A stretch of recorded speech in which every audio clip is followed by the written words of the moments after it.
Bonjour, je vous présente le mini-livre « L'obéissance dans les finances » par Kenneth E. Hagin. Chapitre 1er. L'obéissance dans le domaine des finances. Et mon Dieu pourvoira à tous vos besoins selon sa richesse avec gloire en Jésus-Christ. Philippiens 4, verset 19. Après avoir apporté le message de la foi pendant une 50aine d'années, je suis arrivé à la conclusion que les chrétiens essuient davantage d'échecs quand il s'agit d'exercer leur foi dans le domaine des finances que dans n'importe quel autre domaine. Ils s'efforcent de croire que Dieu pourvoira à leurs besoins financiers sans avoir semé une seule graine. Ils veulent que Dieu bénisse leurs finances, bien qu'ils n'aient rien planté. Néanmoins, il est étonnant de constater combien le Seigneur est miséricordieux et à quel point il nous aide. La Bible déclare, sans laisser subsister aucune équivoque, « Donnez et il vous sera donné. On versera dans votre sein une bonne mesure, serrée, secouée et qui déborde, car on vous mesurera avec la mesure dont vous serez servi. » Luc 6, 38. La parole de Dieu affirme également « Celui qui sème peu, moissonnera peu, et celui qui sème abondamment, moissonnera abondamment. » 2 Corinthiens 9, verset 6. Si nous voulons récolter beaucoup, nous devons semer à pleine main. Il n'est pas possible de récolter sans avoir planté. Nous ne pouvons pas nous rendre dans notre jardin en déclarant « Je vais cueillir quelques tomates » si la terre n'a pas été labourée, ni la graine semée. Il y a 2 moyens principaux d'obtenir de l'argent.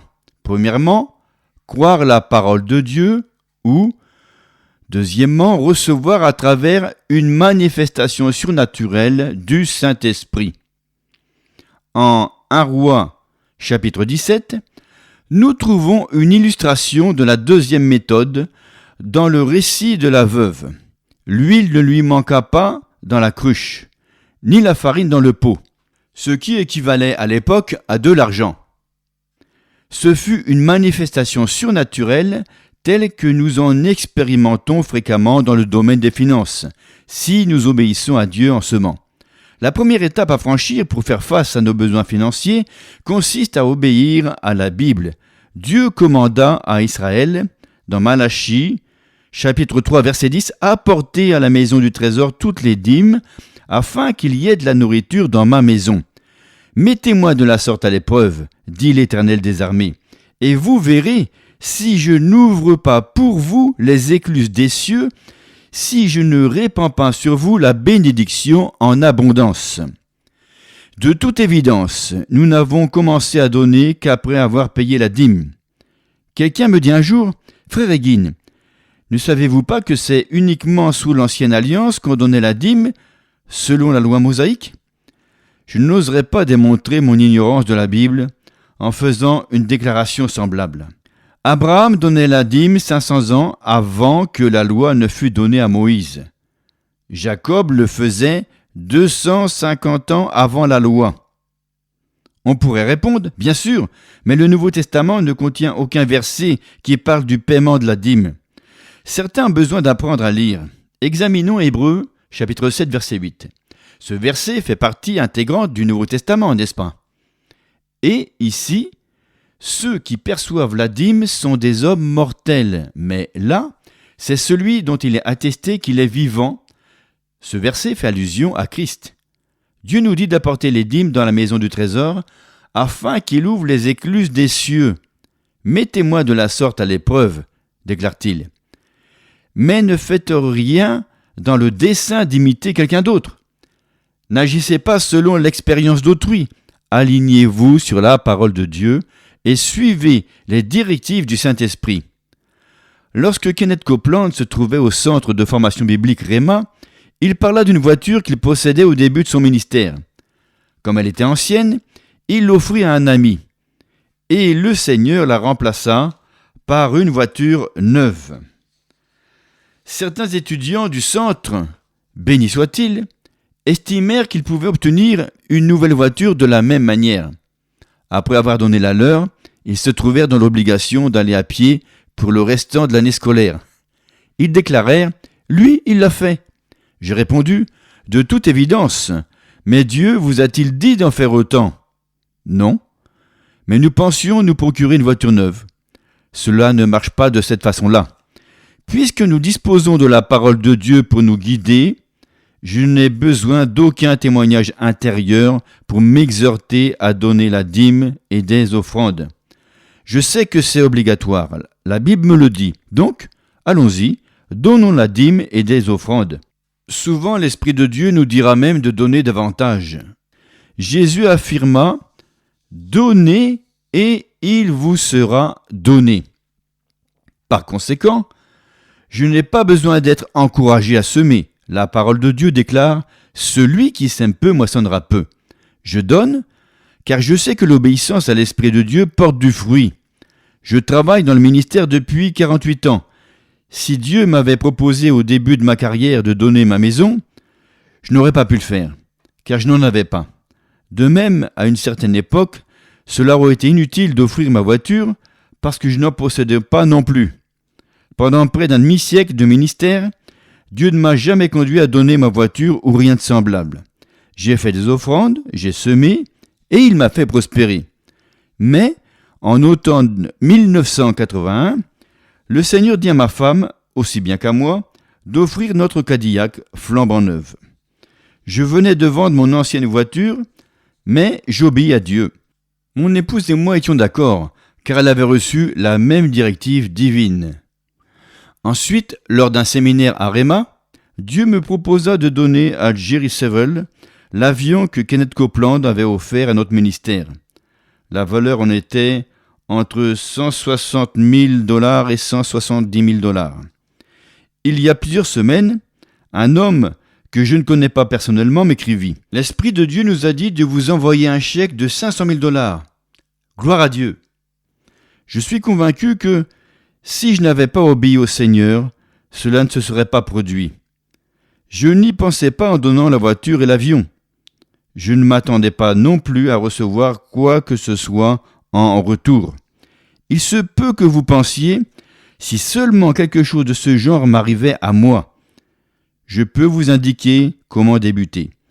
Commencez par donner des pièces d'$1, de 5 et de 10 $. Chapitre 2. L'obéissance et la dîme.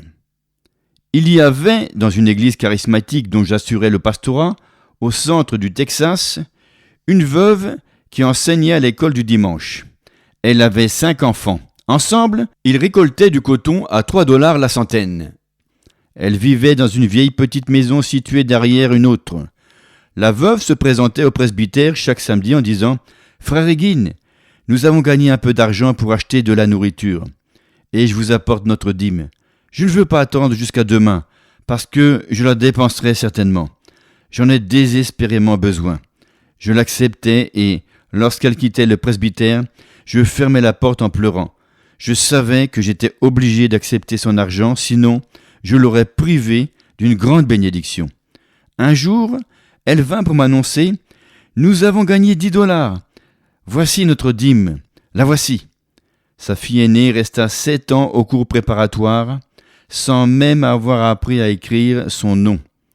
Les responsables de l'école invitèrent sa mère à la faire cesser sa scolarité à l'âge de 14 ans, car elle passait son temps à jouer avec des enfants de 7 ans.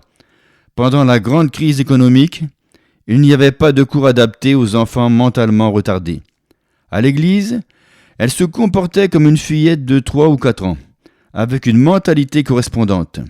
Si elle n'était pas assise auprès de sa mère pendant les réunions, elle rampait par terre et se glissait sous les bancs pour atteindre le devant. Puis, elle s'allongeait sur un banc comme un petit enfant et s'endormait. Au cours d'une campagne d'évangélisation, cette jeune fille se dirigea un soir vers l'estrade. Personne ne le lui avait proposé et s'agenouilla parmi les autres candidats.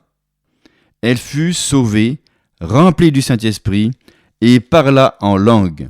Instantanément, une transformation radicale s'opéra en elle. Par le passé, elle refusait de se laver.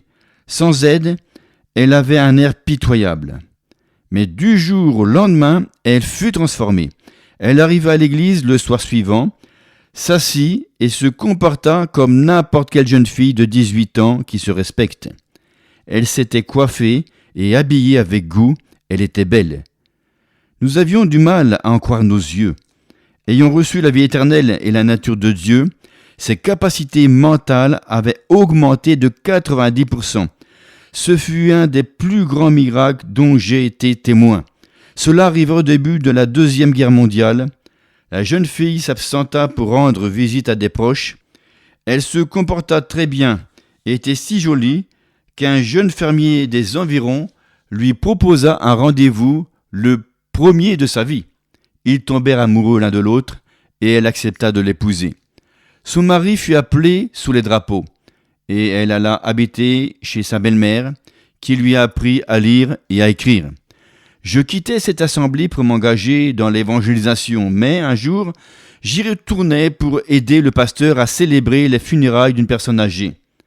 Je demandai à la secrétaire « Qu'est devenue cette jeune fille ?» Elle me conduisit à l'extérieur en disant « Vous savez, sans doute que son mari a été tué dans un accident de voiture ?» J'acquiesçai. Il était bien assuré à cause de son entreprise de construction et elle a reçu une importante somme d'argent.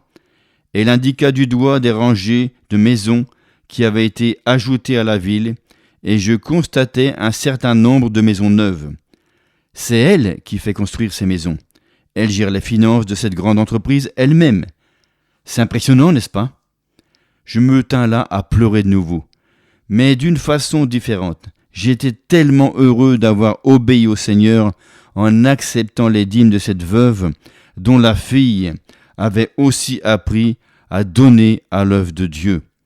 La secrétaire ajouta « J'assure toujours le secrétariat de l'Église. On peut compter sur elle. Elle est assise sur le devant chaque dimanche, accompagnée de ses 2 enfants qui sont les mieux habillés et les mieux élevés de l'Église. Ces enveloppes de dîmes et d'offrandes ne font jamais défaut le dimanche. » Je me rappelais ses origines. Voici une jeune femme d'une 30aine d'années, responsable de la construction d'un nouveau quartier de la ville. À 14 ans, elle terminait 7 ans de cours préparatoires sans même avoir réussi à écrire son nom. Je pensais également au verset suivant. « L'Esprit du Seigneur est sur moi, parce qu'il m'a oint pour annoncer une bonne nouvelle aux pauvres. » Luc 4, verset 18. Alléluia! Dieu ne l'avait pas choisi en disant « Faisons une exception en faveur de cette jeune fille. » Non, la bonne nouvelle est pour tout le monde. Qu'est-ce qui a fait la différence? La vie éternelle. La vie de Dieu est entrée en elle et a rehaussé ses capacités mentales de 90%. En outre, elle a planté des semences. Elle avait donné la dîme et davantage à l'époque où elle n'avait que quelques dollars venant de l'allocation versée à son mari. À l'heure actuelle, elle a beaucoup d'argent et continue à semer de la même manière. Aurait-elle jamais atteint ce niveau sans avoir été obéissante dans le domaine des finances? Chapitre 3. L'obéissance et la guérison. Tandis que je priais pour les malades, lors d'une réunion que j'animais au Texas, il y a de nombreuses années, un homme s'avança et l'Esprit de Dieu se manifesta aussitôt en moi. Je n'avais ressenti aucune onction particulière jusqu'alors. J'étais simplement conscient de la présence de Dieu. La Bible dit « Les croyants imposeront les mains aux malades et ceux-ci seront guéris ». En vérité, si je m'étais laissé impressionner par mes sentiments, j'aurais demandé que tout le monde prie pour moi. Toutefois, comme vous le savez, nous ne marchons pas selon nos sentiments, mais par la foi. Aussi, lorsque cet homme se tint devant moi, je ressentis la main du Seigneur sur moi. D'abord, je demandai à ce monsieur ce qui n'allait pas. Il répondit qu'il avait à l'estomac tout un nid d'ulcère aussi grand qu'un nid de guêpe. Les médecins voulaient lui faire subir une intervention chirurgicale. Depuis 2 ans, il ne mangeait que quelques aliments pour bébé et, la plupart du temps, il n'arrivait même pas à les digérer. Quand l'Esprit du Seigneur se manifesta, j'avais les yeux grands ouverts, fixés sur cet homme, mais, au lieu de le voir, j'aperçus sa maison.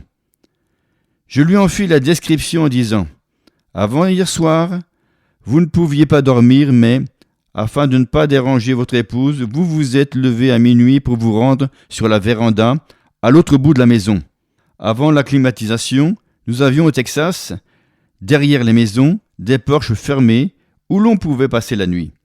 Je poursuivis, vous êtes tombé sur le lit qui s'y trouve en tenant votre estomac qui brûlait comme du feu. De plus, votre conscience vous troublait parce que vous appartenez à cette église. Vous êtes sauvé et baptisé du Saint-Esprit, mais vous n'avez jamais donné la dîme ni soutenu l'église. » L'homme écarquilla les yeux en disant « Ou vous dites la bonne aventure, ou vous lisez dans mes pensées. C'est exactement ce qui s'est produit. » Je répondis « Je ne vous dis pas la bonne aventure, et je ne lis pas non plus dans vos pensées. J'exerce mon ministère par l'Esprit de Dieu. Si vous voulez que je prie pour vous, vous devez décider de marcher selon la lumière que vous avez reçue du Seigneur. Qu'allez-vous faire à propos de la dîme et du soutien à l'Église » Il répondit « J'obéirai. » Je lui imposai les mains et le Saint-Esprit me montra, par une parole de connaissance, que le corps du malade était opprimé par un mauvais esprit. Ce n'est pas toujours le cas, mais cela peut arriver. Dans le nom de Jésus, j'ordonnai aux démons de quitter le corps de l'homme. Il n'y eut pas de manifestation particulière, mais j'avais la pleine assurance que le mauvais esprit était parti. Je lui dis « Vous n'avez pas mangé de nourriture solide pendant 2 ans.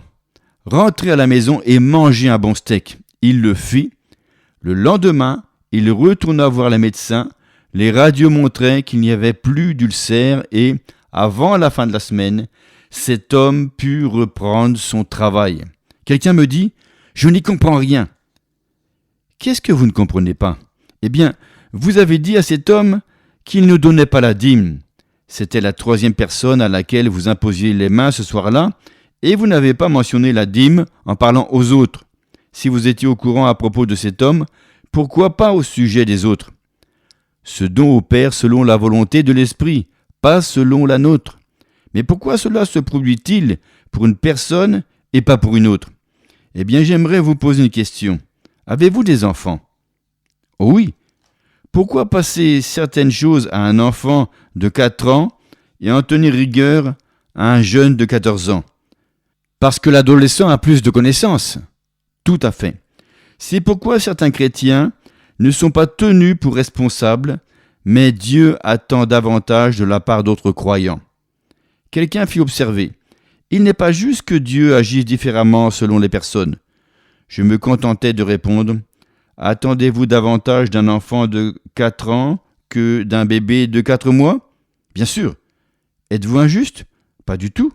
Notre Père Céleste ne l'est pas non plus. Gloire à Dieu pour les manifestations de son esprit. Merci Seigneur pour l'onction.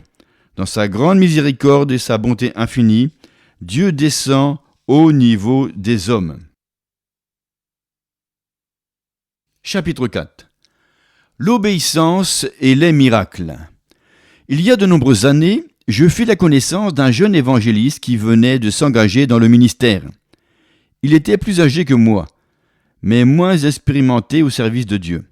Son épouse et lui avaient 5 enfants et ses beaux-parents étaient membres de mon église. Il passait les vacances de Noël chez eux et les accompagnait à l'église. J'essayais de l'encourager à prêcher et était prêt à lui donner une offrande. C'était en 1940 pendant la grande crise économique. Si un invité venait prêcher chez nous le dimanche soir, l'assemblée lui offrait $6. Cela ne semble pas grand-chose aujourd'hui, mais nous avions à l'époque des membres d'église dont le salaire mensuel était très bas. Un de nos fidèles, employé des chemins de fer, gagnait $50 par mois.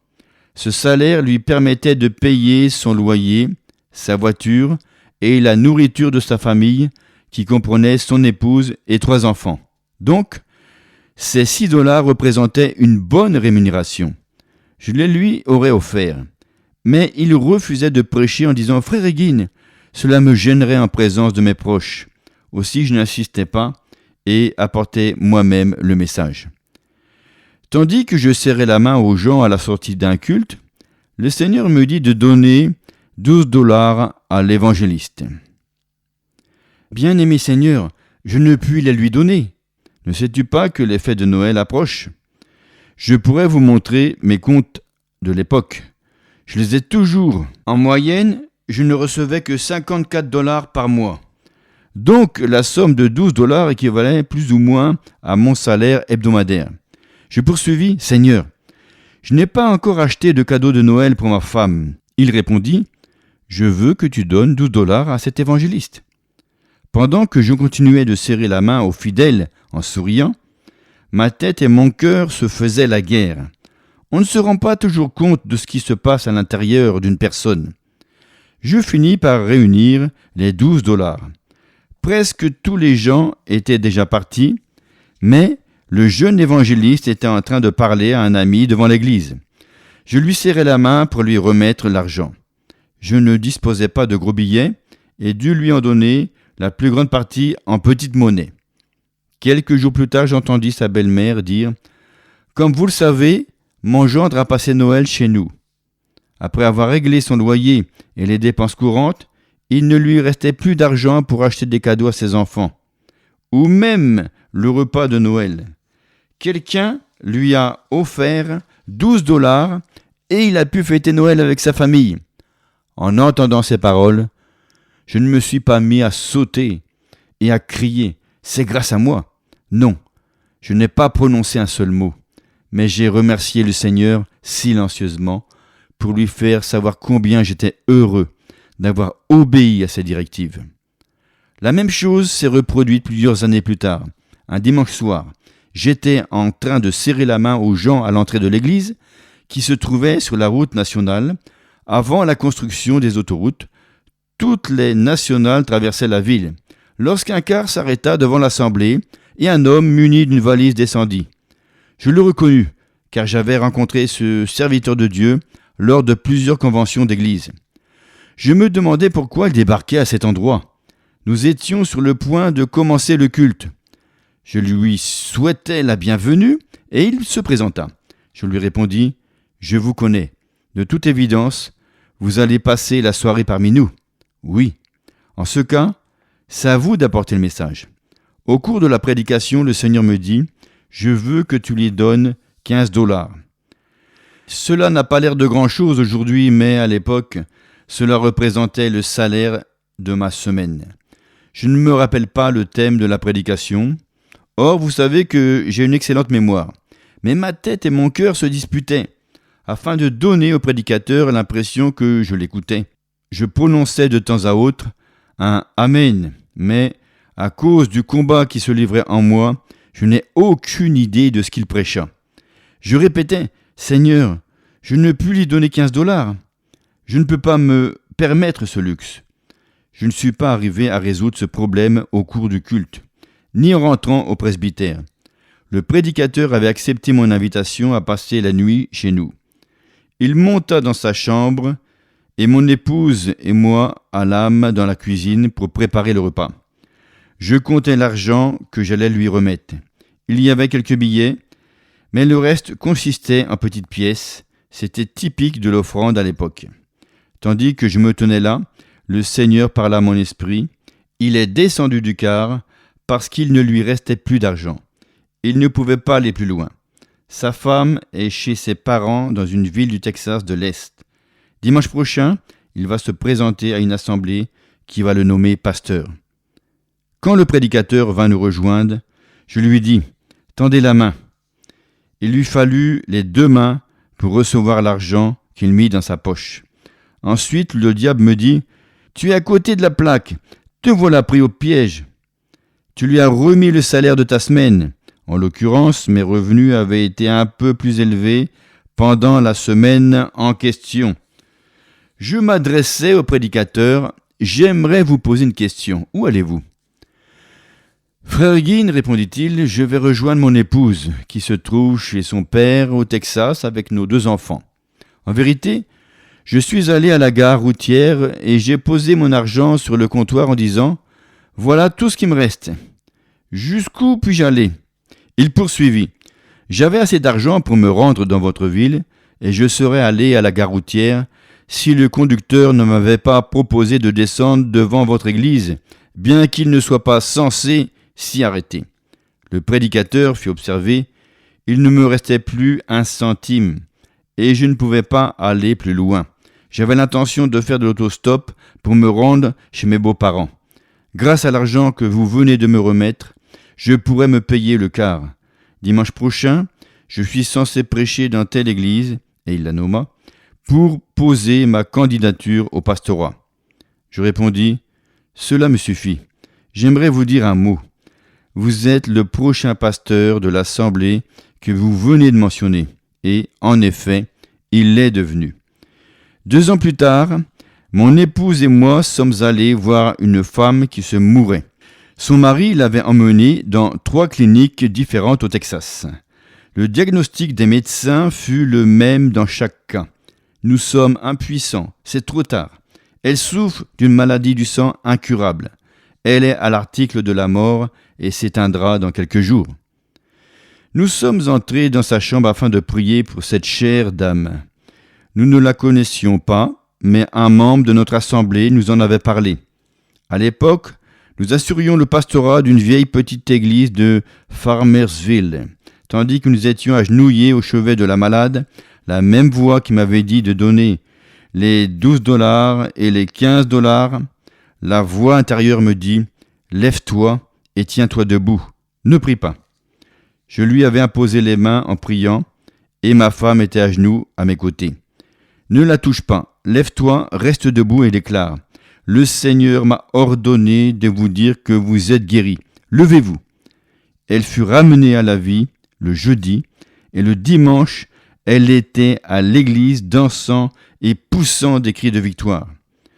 Comme nous descendions la nationale dans la joie, parce que Dieu nous avait utilisés pour ramener cette femme à la vie, le Seigneur me dit aussi clairement que l'aurait fait une personne assise derrière nous dans la voiture.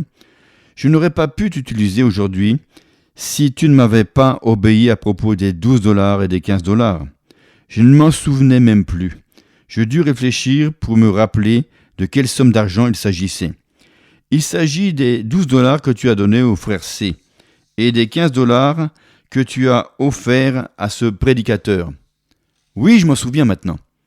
Si tu ne m'avais pas obéi à l'époque, je n'aurais pas pu me servir de toi aujourd'hui, répéta le Seigneur. Nous désirons tous que Dieu nous utilise, n'est-ce pas? N'aimeriez-vous pas qu'il se serve de vous pour ranimer un moribond? Comment sauriez-vous que c'est Dieu qui vous dit de le faire si vous ne reconnaissez pas sa voix lorsqu'il vous demande de donner 1 ou $6? Voilà un moyen d'apprendre à reconnaître la voix du Seigneur. S'il ne peut pas compter sur vous pour donner 6 ou $15, comment pourrait-il vous faire confiance pour ressusciter quelqu'un d'entre les morts? Quel rapport y a-t-il entre ce qui précède et la guérison divine? L'obéissance. Si vous voulez recevoir Jésus dans votre cœur, déclarez à haute voix ce qui suit. Bien-aimé Père Céleste, je viens à toi au nom de Jésus-Christ. Ta parole déclare, je ne mettrai pas dehors celui qui vient à moi. C'est pourquoi je crois que tu ne me repousses pas, mais que tu m'acceptes. Je t'en remercie. Ta parole déclare aussi, quiconque invoquera le nom du Seigneur sera sauvé. Je fais appel à ton nom et je sais que je suis sauvé. Il est également écrit, si tu confesses de ta bouche le Seigneur Jésus, et si tu crois dans ton cœur que Dieu l'a ressuscité d'entre les morts, tu seras sauvé. Car c'est en croyant du cœur qu'on parvient à la justice, et c'est en confessant de la bouche qu'on parvient au salut. Je crois de tout mon cœur que Jésus-Christ est le Fils de Dieu.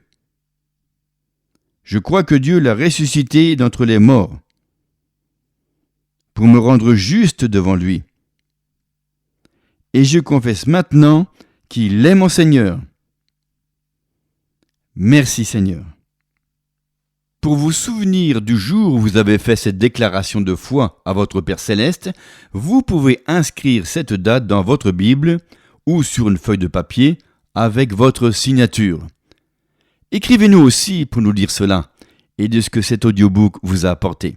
Voici l'adresse. Édition Victoire, édition au pluriel, boîte postale 1357, 06006, Nice, CEDEX 1, France. Notre contact email info @ édition Victoire, en un seul mot, édition au pluriel, .com. Je répète, info @ édition Victoire.com. Au revoir.